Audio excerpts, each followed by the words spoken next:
하나님의 뜻으로 말미암아 그리스도 예수의 사도된 바울과 형제 디모데는 고린도에 있는 하나님의 교회와 또 온 아가야에 있는 모든 성도에게 하나님 우리 아버지와 주 예수 그리스도로부터 은혜와 평강이 있기를 원하노라.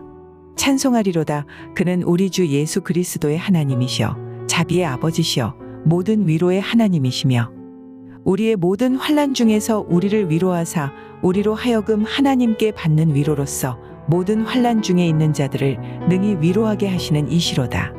그리스도의 고난이 우리에게 넘친 것 같이 우리가 받는 위로도 그리스도로 말미암아 넘치는도다. 우리가 환난 당하는 것도 너희가 위로와 구원을 받게 하려는 것이요 우리가 위로를 받는 것도 너희가 위로를 받게 하려는 것이니 이 위로가 너희 속에 역사하여 우리가 받는 것 같은 고난을 너희도 견디게 하느니라. 너희를 위한 우리의 소망의 견고함은 너희가 고난에 참여하는 자가 된 것 같이 위로에도 그러할 줄을 알미라.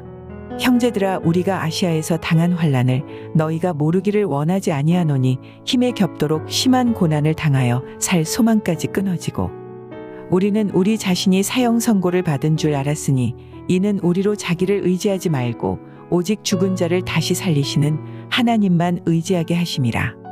그가 이같이 큰 사망에서 우리를 건지셨고 또 건지실 것이며 이후에도 건지시기를 그에게 바라노라. 너희도 우리를 위하여 간구함으로 도우라. 이는 우리가 많은 사람의 기도로 얻은 은사로 말미암아 많은 사람이 우리를 위하여 감사하게 하려 함이라. 할렐루야. 목요일 새벽입니다. 오늘도 새벽 말씀 큐티를 통해 은혜 충만한 하루 되시길 간절히 소망합니다. 이 교회 공동체를 무너뜨리는 여러 가지 요인 중에 하나는 오해와 갈등입니다. 이 당시 고린도 교회에서도 이런 문제가 있었고 사도 바울과 성도들 그 사이의 인간 관계에서도 이런 문제가 있었습니다.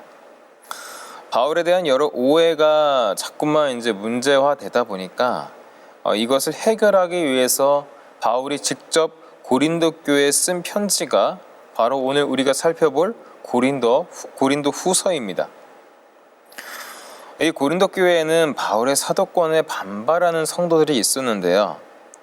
그래서 바울은 고린도 전서에 이어서 후서 그 초반부에도 하나님이 나를 사도로 삼으셨습니다 라는 것을 강조하고 있습니다. 본문 1절 말씀을 보시면 하나님의 뜻으로 말미암아 그리스도 예수의 사도된 바울과 형제 디모데는 고린도에 있는 하나님의 교회와 또 온 아가야에 있는 모든 성도에게 라면서 이렇게 수신자를 밝히고 있죠. 하나님께 선택받아 일꾼이 된 사람은 그 자격의 근거를 자신의 능력에 두지 않습니다. 가장 중요한 것은 그를 일꾼으로 삼은 분이 바로 누구냐라는 것입니다. 아무리 능력이 탁월하고 뛰어난다 할지라도 하나님이 세우시지 않으시면 참된 일꾼이 아닙니다. 비록 부족한 부분이 좀 있을지라도 또 그게 많을지라도 하나님이 선택해서 세우셨다면 하나님의 일꾼으로서 사역을 감당할 수 있는 것이죠. 바울은 자신이 사도된 것은 하나님의 뜻임을 강조하고 있습니다.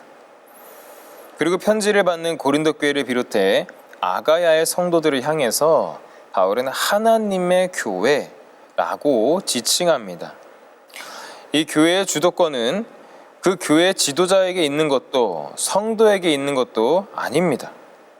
오직 교회의 주권은 하나님께만 있습니다. 바울은 주님의 일꾼이나 교회나 모두 주님께 그 주권이 있음을 고백했습니다. 이렇게 주님께 온전히 내어 맡기면 하나님께로부터 오는 은혜와 평강을 누리게 됩니다.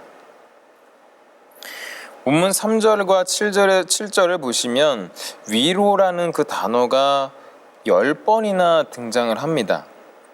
그런데 이 위로라는 단어는 고난과 환난이라는 단어와 함께 등장하고 있습니다. 바울은 우리가 알듯이 복음을 전하면서 환난을 겪기도 했고 또 이 자신을 향한 거짓 선지자들의 비방과 공격으로부터 심한 고난도 겪었습니다. 이교도와 유대인들에게 박해도 받았습니다. 즉 교회 안팎으로 바울은 공격을 당하고 있었습니다. 바울은 이러한 환난과 고난을 가리켜서 오늘 본문 5절 말씀을 보시면 그리스도의 고난이다 라고 명하고 있는데요. 그리스도의 고난이 우리에게 넘친 것 같이 우리가 받는 위로도 그리스도로 말미암아 넘치는도다. 이것은 그리스도께서 이미 겪으신 고난, 그리스도로 인한 고난이라는 말입니다. 그러므로 그 고난을 이길 힘도 주님으로부터 나온다는 거예요.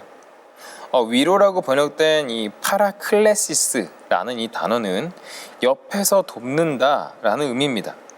즉 말로만 그래 위로한다, 그래 회복되라 말로만 위로하는 것이 아니라 실제적으로 도움을 준다는 의미입니다. 이거와 다른 말, 또 다른 성령의 또 다른 이름인 파라클레토스, 즉 보혜사라고 불리는 이 단어도 같은 어원을 가지고 있습니다. 영어로 헬퍼, 즉 돕는 자라는 말인데 이것처럼 도움을 베풀어 주는데 도움을 베풀기 위해서 곁으로 부름을 받은 자라는 의미를 가지고 있습니다. 이와 같이 성령님께서는 우리가 환난과 고난을 당할 때 실제적으로 또 직접적으로 우리 옆에서 우리를 도우시며 위로해 주시는 분이십니다. 바울은 고린도 성도들이 겪고 있는 환난을 자신도 겪었음을 언급함으로써 자신도 그리스도를 따르는 지체임을 강조하고 있습니다. 바울은 힘에 겹도록 환난을 당하여 목숨까지 잃을 뻔했으나 힘에 겹도록 심한 고난을 당하여 살 소망까지 끊어지고 라고 오늘 본문 8절에 말합니다. 하지만 이렇게 살 소망까지 끊어지고 나니까 도리어 하나님만 의지하게 되었습니다. 그리고 바울은 고난당할 때 하나님만이 위로가 되심으로 오직 하나님만 의지하라고 다시 한번 권면하고 있습니다. 또한 바울 자신과 동역자를 위해 기도해달라고 부탁을 하고 기도가 고난을 이기게 하기 위한 귀한 도구임을 강조하고 있습니다. 이처럼 신앙 공동체는 그리스도로 인해 함께 고난받습니다. 그럴 때 서로 연합되어 있음을 확인하며 기도로 서로 동역할 수 있는 것입니다. 사랑하는 성도 여러분, 그리스도인들은 예수님을 믿는다는 이유만으로 환난을 당합니다. 그러므로 서로를 위해 중보 기도를 해야 하고요. 또 고난과 환난은 그리스도 안에서 넉넉히 이길 수 있으므로 넉넉히 이길 수 있기 때문에 이 고난을 이기도록 하시는 그리스도의 위로도 우리에게 넘치도록 주어졌음을 반드시 기억하시길 바랍니다. 오직 주님만 의지한다면 우리는 고난과 환난 중에서도 위로받으며 넉넉히 이길 수 있습니다. 함께 기도하도록 하겠습니다. 하나님 아버지, 우리에게 고난을 허락하신 주님, 하나님께서 고난을 주심은 본심이 아니하심이로라 말씀하셨습니다. 하나님, 하지만 우린 살아가면서 인생에 고난을 느낄 때가 많이 있습니다. 우리의 마음을 들 곳이 없습니다.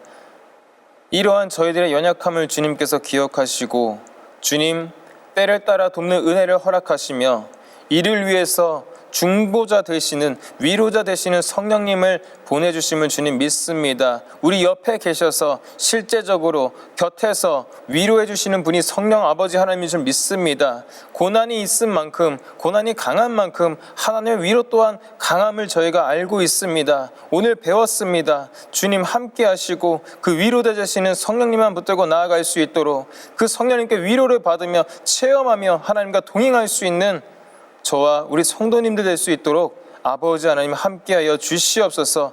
그 심령을 붙들어 주시옵시고 위로하여 주시옵소서. 믿사옵고 예수님 이름으로 기도합니다. 아멘.